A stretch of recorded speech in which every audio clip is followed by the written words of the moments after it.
Hey, this is Sri Vishwanath here, and welcome to episode number 19 of the Ask Sri Vishwanath Vedanta show. And today's video, we'll speak about how to increase your Shraddha. So today's question comes from Renu from New York, and she asks, can you share? You keep saying to increase Shraddha. Can you share some tips, powerful tips to increase Shraddha? Now, Vivekananda says, Shraddha entered into the heart of Nachiketa. So, I'm going to share with you the story of Nachiketa. It's a powerful story from the Katha Upanishad. Shraddha entered into the heart of Nachiketa. So, it's very important here to distinguish between Shraddha and faith. Faith is believing in some external superior force. That is faith. So, most religions are faith-based religions, believing in some external superior force.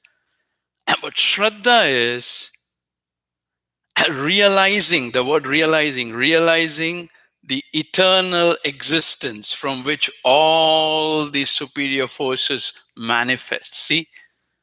So faith is you believe in some superior external force. It's great, but it's something other than you. Shraddha is you realize, the word is realize, the eternal existence from which all these superior forces manifest. So it's the Sat and the Chit. It's beautiful. It's a very powerful word, Shraddha. And so Vivekananda says, Shraddha entered into the heart of Nachiketa. And what you need right now is Shraddha, said Vivekananda. But Shraddha has to enter into your heart. So mark that words, enter into your heart. So Vivekananda says, like iron, if you make it very hot, then you can change its shape. Same way, Shraddha is what when enters into you, you can change the shape of the field. So that, in an earlier video, I told about the field and the field knower. So Shraddha is that impact which you make on your subtle body, which heats it up, and you can change the field. So Krishna says, I am the field knower present in all field. It's very, very powerful. So what happens when you have Shraddha? Here's what. You start following Dharma. That is why Shraddha is to enter into your follow, Follow. You train your intellect to follow Dharma. Ramo Vigro Dharma. If you want to study Dharma, study the Ram, it said. You follow Dharma. See, Dharma has to be followed. Not like, I'm going to understand this. No, stop understanding, start following. It's called receiving, because it comes only when Shraddha enters into your heart. That's why first you should have Shraddha enter into your heart. It is Shraddha is higher than faith, higher than inspiration. It is the mother of all faiths and inspiration. Shraddha. Vivekananda says it's untranslatable, because it is so powerful that if you get it, that is the end of everything. So today I'll share with you a story of Nachiketa. So whenever Shraddha is spoken of, Nachiketa's story. So Nachiketa's story is a very beautiful story in the Katha Upanishad. Nachiketa was a small boy, but small boy as in whether a person is a 5-year-old or 50 or 500, whatever, our minds are all 100 billion years old. It's like what we have realized, internalized. So Nachiketa was a small boy, and his father had the desire to go to heaven. He was just fascinated with that. I want to go to heaven. That's my goal. And in Vedanta, in Hinduism, heaven is not the final destination. So, whereas in many other religions, it is like we go to heaven and come back. That's what if you go to heaven, you come back. You are not liberated. So, but his father had this fancy desire of going to heaven. So what he did was he learned that you have to sacrifice, you have to offer as charity various things. So he was offering as charity cows. And what Nachiketa observed, his son, was he was giving away all old cows, all cows which are about to die. He was offering that. So Nachiketa came to his father and said, look, father, you're not doing the right thing. If you give this old dying cows, you are not going to get the benefit of charity. Give the, nice, best cows. But his father did not listen. He said, you go and play, you do it. And again, Nachiketa said, look, father, you're not doing right. And again, his father pushed him. Then again, he came and said, look, you have to, Nachiketa told his father, you have to give to God what you love the most.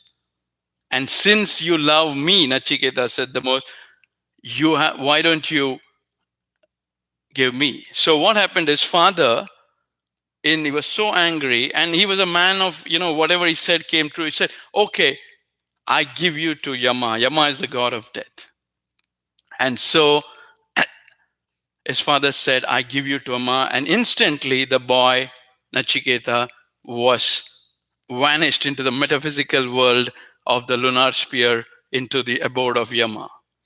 So Yama, it seems, at that time was out on a tour, whatever. So for 3 days, Nachiketa was outside, waiting without eating any food, anything. So Yama came after 3 days, and his people told him, well, there's a boy who's waiting there. So first Yama came and said, look, your time has not come. You have to go back to earth. But he said, I'm very impressed that for 3 days you stood waiting here. So ask me 3 boons, and I will grant that to you. So, but your time has not come, you have to go. So Nachiketa said, being a boy, as first said, okay, if I go back home, my father should not feel that I'm a ghost. So make sure that happens. So Yama said, okay, I grant you that boon. So that's the first boon. And the second boon Nachiketa asked was, my father is always he has a desire to go to heaven. And so what is that ritual which can help one to go to heaven? So Yama described the whole thing. It's called Nachiketa Homam.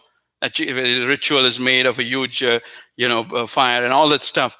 He explained that in detail. So it is called Nachiketa fire. And it came to be known as the Nachiketa fire because Yama explained that in detail.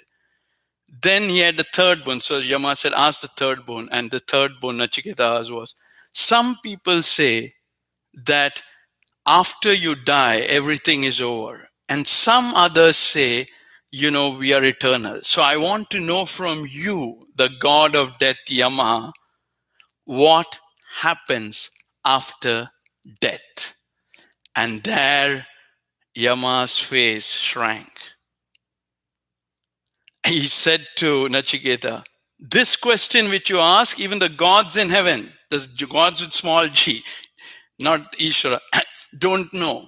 You ask for any other boon, this boon I cannot grant it to you. But Nachiketa was insistent. He said, I need to know what happens after death. Then Yama said, I'll make you the ruler of the world. You can live for 500 years. I'll give you all the best thing which people don't get.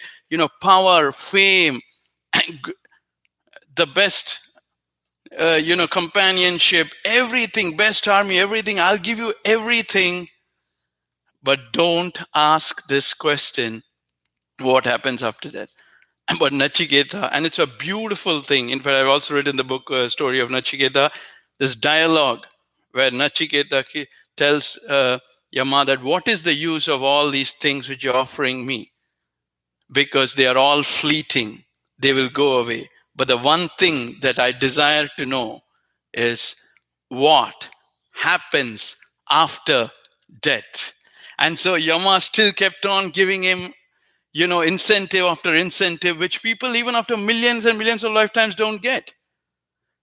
But Nachiketa stood to his chance and he said, I want to know only one thing from you.